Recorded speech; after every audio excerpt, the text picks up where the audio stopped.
So there's new 40k datasheets coming out for the various kill team box sets. Let's talk about the new datasheet for the Kroot Fasrtalker Kinband.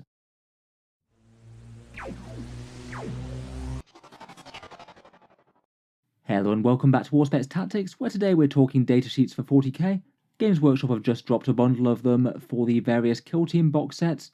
Things like new rules for the Farstalkers, the Galapox Infected, the Traitor Guard, and more.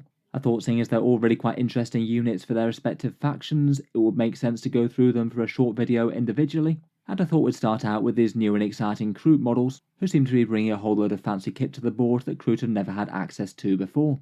Let's take a look over their datasheet, talk about any obvious combos, and how they stack up against the regular Kroot Carnivore squad in-game.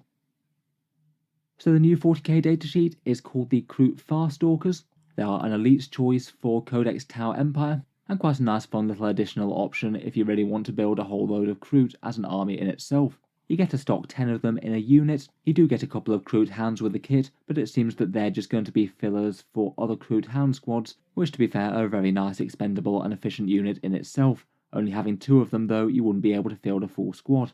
As they're 80 points for the unit, they're basically 2 points more than the Carnivores, so really do need to offer a fair bit more if they're going to get played that much. As well as being far cheaper, the standard Carnivores do get OBSEC and fill the all-important patrol detachments. Statline wise, these Farstalkers have basically the same sort of stats as a standard Kroot Carnivore unit. They hit on 3s at melee and 4s at range, a strength 4 and toughness 3, have 1 wound, 2 attacks, leadership 6 and a 6+ save, which gets a bit better in cover. They do get that stealthy hunters rule and also ambushing predators like the rest of the Kroot units, giving them a short pre-game move. Each model is at base equipped with a similar sort of loadout to standard Kroot Carnivores, basically a Kroot rifle and quill grenades. They also get a little pistol as well, giving them a small attack in close combat, though generally the way that pistols work, these aren't usually going to have the biggest effect in game. The unit gets a leader, unlike the standard Kroot squad, and that's a Kroot Killbroker. He gets the standard sort of character upgrades, an extra pip of leadership and an extra attack, and he gets to be equipped with a pulse rifle or carbine, as well as a fun ritual blade for a little bit more melee that we'll go over in a second. Besides pistols and a unit sergeant, it does seem that the main draw to get this unit would be all the fancy kit that they can get. You can have 2 Farstalkers equipped with Kroot scatterguns, basically shotguns, and then basically 4 other special weapon options, some of which are free, a Kroot hunting rifle, accelerator bow, one of either a Diverdraut Skinner and a Londaxi Tribalist, and the unit can take a Pekra for 10 points to ignore cover. As well as that, they also get the Bounty Hunter special rule. Basically at the start of the first battle round you get to nominate their target, they get to reroll all their hit rolls against that unit. Kind of handy enough if you do actually manage to get them into that unit. Even with this rule though, I think they're usually only going to be all that efficient against things like light infantry. They're still not going to be taking down entire squads of Space Marines unless you roll super hot. Overall, in general, they're a fancy elite unit for Kroot. They get pistols and a squad sergeant, plus some fancy gear and the bounty hunter's rule. Wargear wise, those Kroot pistols are just a single shot at strength 4, basically the same as a bolt pistol. The unit sergeant gets the pulse rifle or carbine. I'd go for the rifle myself as it's got an extra pip of AP, and that ritual blade that he carries actually makes his melee not too bad. Strength 5 and AP -1 and 3 attacks will hack apart a light infantry or 2. I'd say perhaps the most interesting thing are the special weapons though. It seems that the accelerator bow and the Kroot hunting rifle are both completely free, and they are pretty reasonable weapon upgrades. The accelerator bow gives you a single shot at strength 6, AP 2 and damage 1, at 18-inch range, and you get to re-roll the wound roll. Seems better than the standard Kroot rifle overall. That could allow you to punch up a little bit against things like elite infantry. Still though, at only damage 1, it's not the biggest deal. The Kroot hunting rifle I think is actually a little bit more interesting than that. That's a 36-inch range sniper with 1 shot at heavy 1, strength 6, AP -1 and damage 2. This one gets the standard sniper type special rules, ignore lookout sir, and wound rolls of 6 deal a mortal wound as well. It's pretty cool that this one's free. I could easily see it being something like a 5-point upgrade.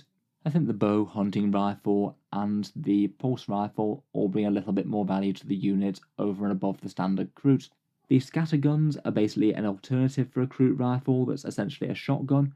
18 inches, assault 2 at strength 4, AP 0. I feel they kind of take or leave compared with the Kroot rifles really. The shooting's kind of similar, but it does cost you an extra pip of AP in melee, where the Kroot rifles get an AP -1. Then we've got the heavy weapon options, a Londaxi Tribalist. This one seems to be an anti-vehicle choice, heavy 3 at 18 inches, strength 7 AP -1. It's usually just a fairly measly damage 1, but if you attack vehicles with it, it goes up to damage 3. That one costs 10 points, and to be honest I don't think it's that great. Pretty mediocre against anything that isn't a vehicle. And even if you do manage to get range on a vehicle, it might still not be the best choice to actually move this into range and expose the entire squad, as most of the rest of the guns won't do very well against vehicle targets. The other heavy weapon is the Divergite Skinner. This one's essentially a fancy flamer, d6 auto hits at strength 4, AP -1 and damage 1, and each time an attack is made by the weapon, it automatically hits the target. Kind of doubles down on a bit of anti-infantry, again not super outstanding for 10 points in my opinion. I think if I was trying to fill the unit as strongly as possible, I'd probably leave off both of those heavy weapons.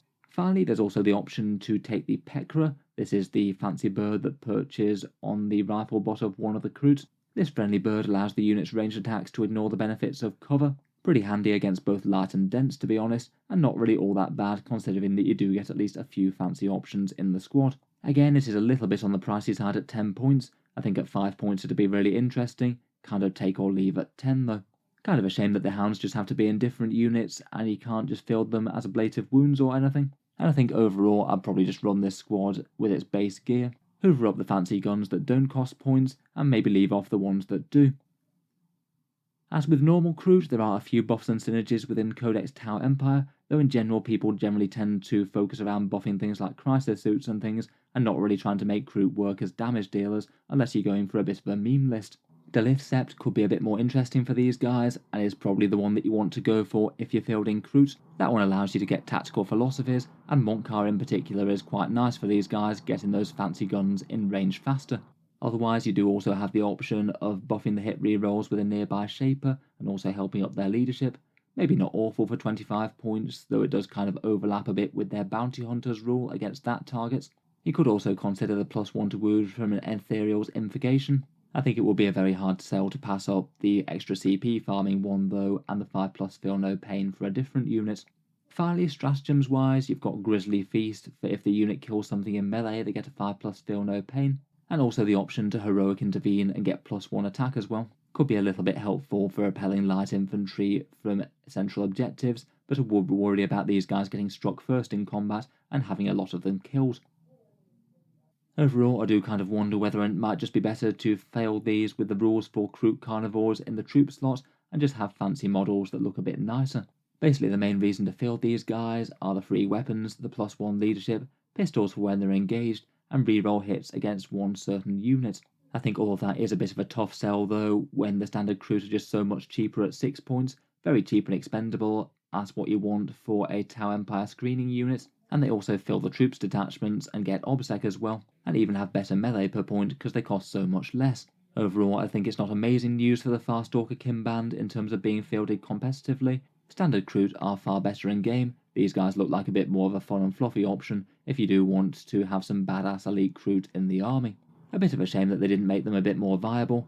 I feel that you could have easily made these guys 7 points per model, and maybe even given them an extra attack per model on top of that, and then they might have been a bit more of a fragile but interesting damage dealer, as opposed to just being a little bit obsolete compared with standard Kroot Carnivores. I'll be interested to hear your guys' takes though. Let me know what you think down in the comments below.